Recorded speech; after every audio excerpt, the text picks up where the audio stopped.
Fundamentos del lenguaje Java, tercera parte. Estructura de un programa en Java. La forma general de un programa en Java sería la que se muestra en la diapositiva, donde tenemos en primer lugar las sentencias import. Un programa en Java requiere importar clases. Recuerden que las clases son archivos. Entonces requiere importar clases que tengan métodos para llevar a cabo acciones muy específicas en nuestro programa. El lenguaje Java ya tiene predefinidos varios métodos, los cuales fueron guardados en una serie de librerías, y esas librerías precisamente son clases que tienen esas funciones o esos métodos que yo puedo llamar, por ejemplo, para leer datos, para mostrarlos en pantalla o para hacer algunas operaciones aritméticas o algunos otros tipos de acciones. Para esto vamos a importar nosotros clases que se encuentran en diversos paquetes. Cada paquete es una carpeta en la cual se encuentran diferentes clases, y entonces se tiene acceso a estas clases a través de la importar lo que serían esas carpetas. Luego tenemos el nombre de la clase. Hay que indicar el tipo de protección. Básicamente son 4 tipos: puede ser pública, puede ser privada, puede ser protegida, o si no se le pone nada se dice que es por defecto. Cada una tiene unas características diferentes. Luego vendrán las variables miembros de la clase o atributos. En este caso son variables globales que pueden ser utilizadas dentro de cualquier método. Recuerden que los métodos son el equivalente a las funciones en un lenguaje de programación. ¿Cómo sería programación estructurada y modular? Luego está los métodos. Se va a definir cada uno de los métodos, que serían propiamente la definición de cada función, con su modificador, que puede ser público, privado, protegido o por defecto. El tipo devuelto por la función, que puede ser un tipo entero, un real, etcétera. El método, que sería el nombre del método, y su lista de parámetros, que son los datos que requiere ese método para poder llevar a cabo algún proceso. Luego internamente la declaración de variables locales y sentencias ejecutables. Posteriormente ya van los que serían las operaciones dentro de cada método o sentencias ejecutables. Al final se pondría el método main. El método main es el programa principal, y en cada clase solo puede haber un método main. Entonces tenemos que el método main siempre se va a escribir como public static void main, con los argumentos string args, que es un arreglo no dimensionado de cadenas, y también tiene sus variables locales y sus sentencias ejecutables. Características comunes al lenguaje C, pues en el caso de las sentencias import es el equivalente al include o a la inclusión de los archivos de cabecera en C. Al igual que el C, tiene llave de apertura y llave de cierre en el caso tanto de la clase como de las funciones. Recuerden, todos los métodos, todas las funciones deben de guardarse en una clase, que es un archivo. Y aquí está más detallado. Las sentencias import, se va a importar el nombre del paquete y la clase. Recuerden que las clases siempre comienzan con mayúscula, y así están definidas en el lenguaje. En este caso se está importando del paquete Java el subpaquete lang de language y la clase system.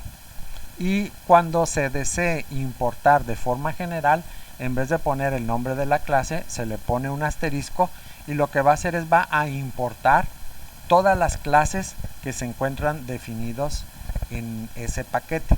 Aquí hay que tener cuidado porque va a importar todas las clases y las va a tener en memoria. Eso va a ocupar espacio en memoria. La declaración de clases y nombre del programa. Recuerden que todos los programas hechos en Java están conformados por clase. Pues todos los programas deben de contener al menos una clase. La clase principal siempre deberá contener el método main, que es el programa principal, y solamente debe de haber una clase que contenga el método main. ¿Sí? La declaración de una clase puede empezar por una palabra clave que indica la forma de acceso, ya les decía, privado, público, protegido o por defecto, puede que no se le ponga nada. Luego la palabra class, luego el nombre de la clase y los miembros de la clase como variables y métodos. Les decía que los nombres de la clase siempre deben comenzar con mayúscula. La clase puede tener diversos tipos de protección. Puede ser privada, puede ser protegida y puede ser pública. Una clase pública, cuando se crean objetos, puede ser accedida en un momento dado por cualquier otro objeto dentro del paquete, o sea, dentro de la carpeta en la que está guardado. Un miembro declarado protegido o protected se va a manejar como privado para métodos de otra clase, pero en un momento dado para los métodos definidos en las clases del mismo paquete o de sus clases sí se tendrá acceso. Los que son declarados privados solamente serán conocidos dentro de la clase. Y por defecto es aquello donde no se le pone ningún tipo de protección. Existen las variables miembros de la clase, ¿sí? Que son los atributos. Pueden ser de tipo entero, carácter, byte, números reales float, números doble, etc. Los tipos de datos existentes en Java son básicamente los mismos del lenguaje C. Y también su acceso puede ser público, protegido, privado o por omisión. La declaración sería acceso, tipo de dato y nombre de variable. Luego vamos a definir los métodos.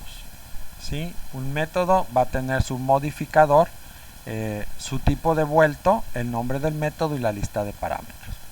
Luego las llaves de apertura y de cierre. Dentro de estas llaves la declaración de variables locales, las sentencias ejecutables y si el método devuelve algún resultado se pone la palabra return, al igual que se hace en lenguaje C, y ahí la expresión o variable que va a regresar ese método. El return no se debe poner si el método es de tipo void. Si se recuerda, en lenguaje C existen las funciones void que no devuelven nada y a esas no se les pone return. Lo mismo sucede en Java. Si el tipo devuelto no hay y se le pone void, entonces el return no debe de ponerse. Existen entonces, aquí se especifica que son los modificadores. Ya se vio que son la palabra public, protected, private o por omisión no se pone nada. El tipo devuelto, que es un tipo de dato, principalmente los tipos primitivos como int, double, float, etc.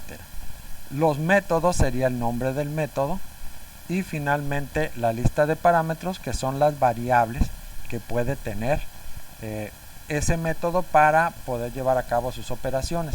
Pueden ser 0, 1, 2 o más variables o parámetros que se le están dando al método.